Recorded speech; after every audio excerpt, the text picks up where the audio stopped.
Professor at Robert Morris University. James Moore is the founder and CEO of the Washington Institute for Business, Government and Society. He joins us from Miami. And from Beijing, Victor Gao is chair professor at Soochow University. Welcome to all of you. Victor Gao, both sides were pretty upbeat about the meetings that the U.S. Secretary of State Anthony Blinken held with both President Xi Jinping as well as the Chinese Foreign Minister Qin Gong. What was your assessment of what came out of this?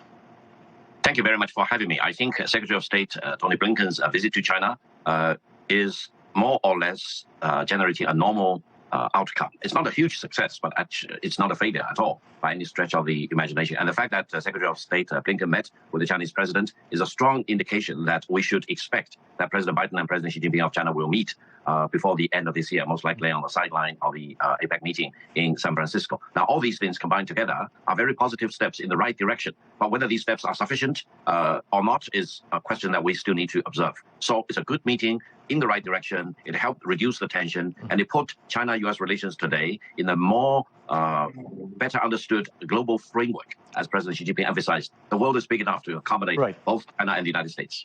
Victor, just one other point, and it's a question that I posed to Ambassador Chance Freeman, and that is that there are concerns in China about U.S. intentions, U.S. goals, that this could be, the U.S. goal could be to contain China's rise. Do you think a meeting like this or the meetings that took place go some way towards easing those concerns?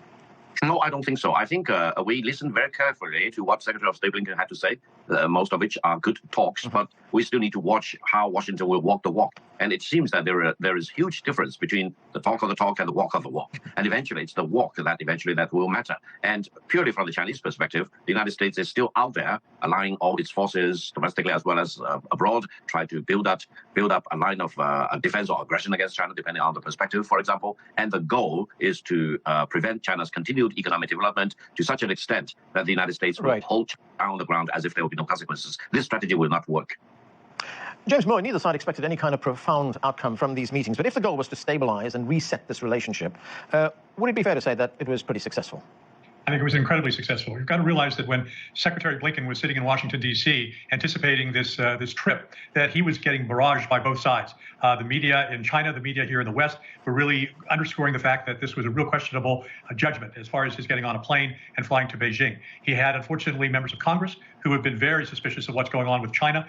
There's even been a select committee that has been established to be able to determine the future of the Communist Party of China. It's been this trip really was fraught with all sorts of problems. You know, when I sit back and I think that when I first hosted one of the very first trade delegations from China to the United States in the early 1980s, that the two-way trading relationship between our countries was about $2 billion a year. Today, it is more like $2 billion a day. I would dare say that in the arc of history, that the bilateral relationship between the United States and China has been perhaps one of the most consequential that we've ever seen. And indeed, I think the notion of opening up communications is absolutely critical to the success of the Chinese people and to the American people. Anthony Moretti, the two sides were very candid with each other in many respects. China's top foreign policy official, Wang Yi, he had a very blunt message for Mr. Blinken. He said, Washington needs to stop, and these are his words, hyping the China threat theory. Listening to that and looking overall at the meeting, did you detect a new assertiveness on the part of Chinese diplomats? How did you see it? If there was, I think it is both A, acceptable, and B, perhaps necessary. You know, it was only 15 months ago, whatever it was, a little more than that, actually, when the two sides got together in Alaska. And, you know, we all remember the disaster that was with Secretary Blinken deciding to lecture instead of to talk. You know, thankfully, he took today the much higher road and agreed to have a conversation with his Chinese counterparts. You know, I fully agree that China's assertiveness, and I don't use that word as a negative term or a hostile term. I think its assertiveness is both wise and is necessary, in part because, as was suggested earlier, we see a lot of talk from the United States, but we've certainly not seen actions that connect with those words. So it's time to put some action behind what the U.S. says it wants to do. And there's nothing wrong with China holding the U.S. feet to the fire, ensuring that happens. Victor Gao, one of the most contentious issues between the two countries is Taiwan. And at a news conference, this is what Secretary Blinken said about Taiwan. On Taiwan, I reiterated the long-standing U.S. one-China policy. That policy has not changed. So listening to that there, Victor, I mean, will that statement change anything? I mean, we know now that the United States is not only supplying arms to Taiwan, it also has troops on the island. This is exactly a typical example of what I emphasized, that is the talk of the talk and the walk of the walk. Now, when Blinken was in Beijing, he actually talked the right talk as far as the Taiwan situation is concerned. But when we look at the walk of the walk, holy cow, it's very, very different. And it seems that the United States is very much interested in hollowing out the one-China policy. And they really want to turn the Taiwan situation into another proxy war, arming the separatists in Taiwan in provocation of the one-China policy. Now, the Chinese leaders, I think, including President Xi Jinping, Mr. Wang Yi, He and the Foreign Minister, State Councilor Qin Gang, emphasized to Blinken again and again and again during this trip, as well as on previous occasions, that this one China policy is the bottom line of the bottom line. And if the United States keeps violating the one China policy, to use Qin Gang's term, the earth will be rendered asunder and the mountains will shatter. So you need to really use your common sense to figure out what will be the consequences if the United States still refuses to treat Taiwan as part of China and refuses to deal with the one China policy in real earnest. And I think this is the litmus test of the litmus tests of all kinds as to where the China-US relations are heading. I truly believe that there will be inevitability of peace between China and the United States because war of all kinds, of any kinds, is not an option between China and the United States, both armed to the teeth and both having capabilities to destroy each other and the world multiple times. So I hope decision makers in Washington will really calm down and come to terms in dealing with China as an equal rather than as a company that you can subjugate. No, it's not possible. James Moore, what is your opinion on this? It is, as I said, a contentious issue. Is this one of the issues that the two sides need to get agreement on relatively early in this effort to restore and reset the relationship? Well, God knows it certainly would be helpful. I think it's important to realize that somehow Ukraine and Taiwan are being piled together as though they're the same circumstances, the same situation. They're not. The history, the legal underpinnings, et cetera, are very different from one another. But clearly Taiwan is an important asset for the United States in terms of the long history that both the United States and Taiwan have had with one another. As you know, Taiwan has been producing microchips to an extent that we've not seen in any other country in the world. But the issue of Taiwan is going to continue to hang over everybody's head until there is a better understanding as to how this is going to be dealt with this year, next year, 10 years, and 20 years from now.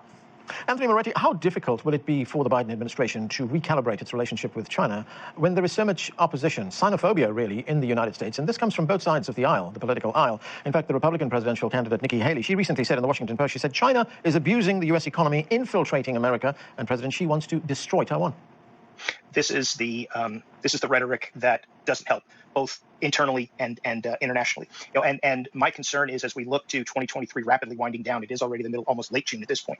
We're very quickly going to get into a sort of serious political cycle with the presidential election next year. And as Republicans will undoubtedly find a way to keep ramping up their rhetoric, particularly if they realize it's scoring political points with voters on the Republican side, will the president, in other words, be willing and able in 2024 to do some of the things that we've seen this year, to send his Secretary of State to Beijing, to send a lower level delegation a couple of weeks ago, perhaps send a couple of other cabinet secretaries in the next few weeks. These things are very good for 2023, but will they have carryover to 2024 in a cycle in which ramping up and continuing that nasty rhetoric about China scores political points? And you're right, it does so on both sides of the political aisle. If that continues, I don't know if the president can sustain a kind of let's talk to China at the levels in which we've seen in the last month or so. And that would be very disappointing because whatever progress is made in 2023 would at best be stalled, at worst be rolled back.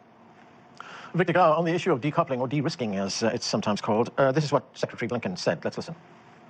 One of the important things for me to do on this trip was to disabuse our Chinese hosts of the notion that we are seeking to economically contain them. We're not.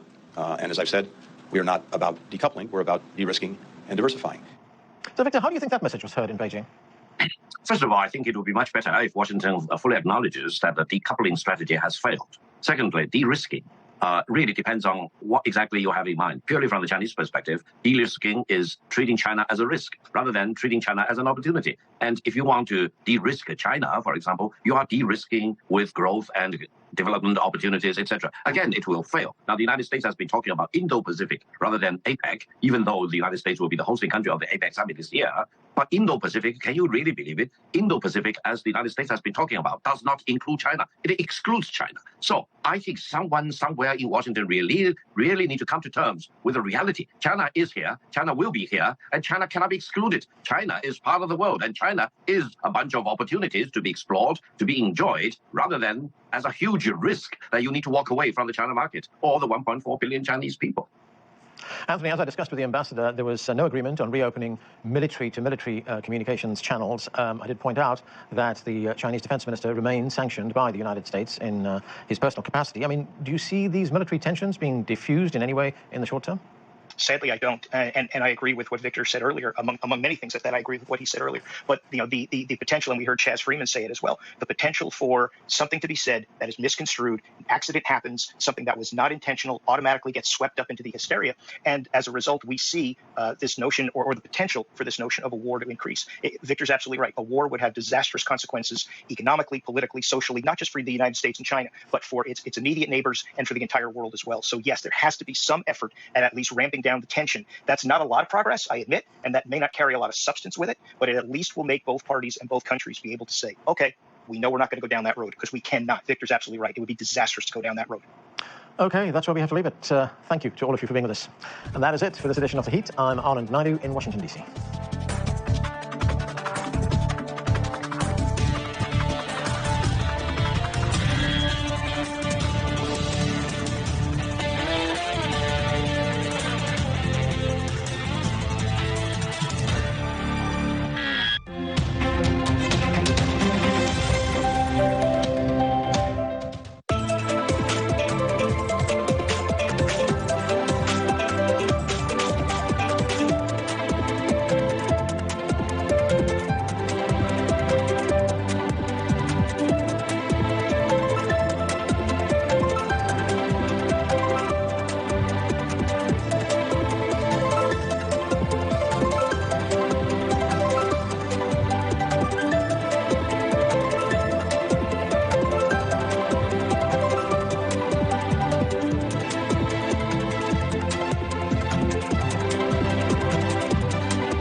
President Xi Jinping meets U.S. Secretary of State Antony Blinken and says China and the U.S. can work together to overcome tensions in bilateral ties.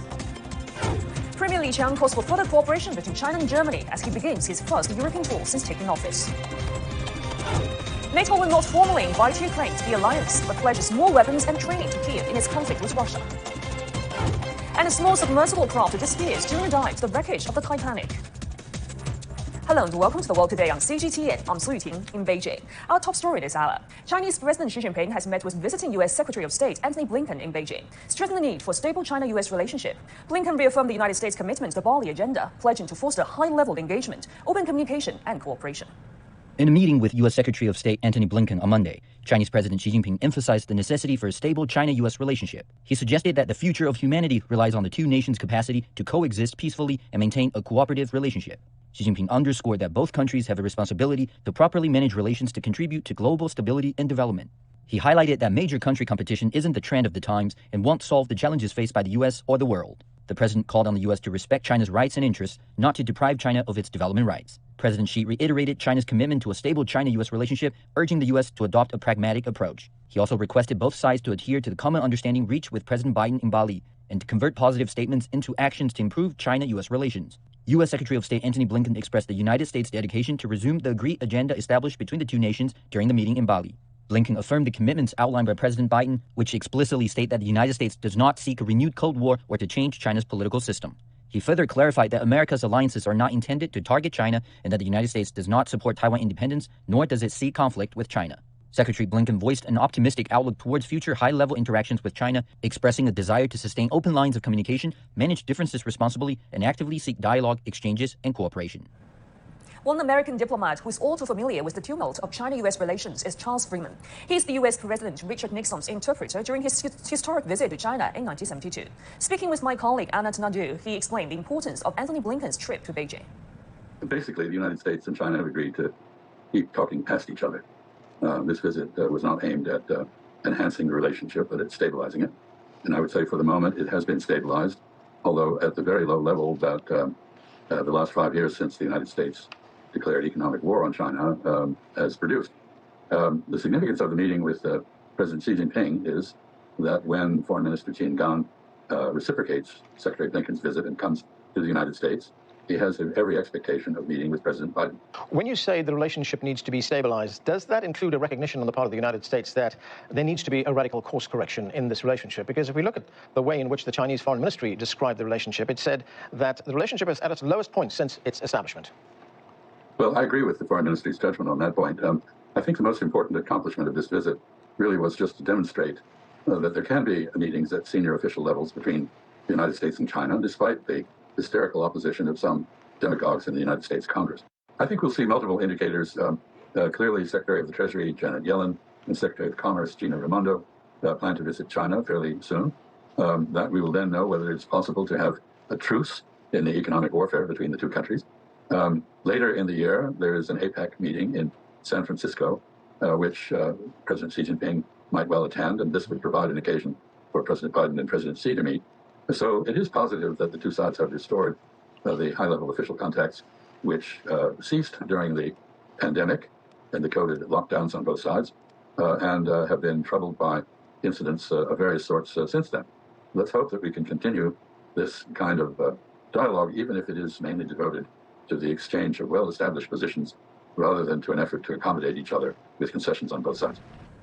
Chinese Premier Li Qiang is on his first trip to Europe since taking office in March. He met with German President Frank-Walter Steinmeier in Berlin on Monday. Zhang Dan has the details.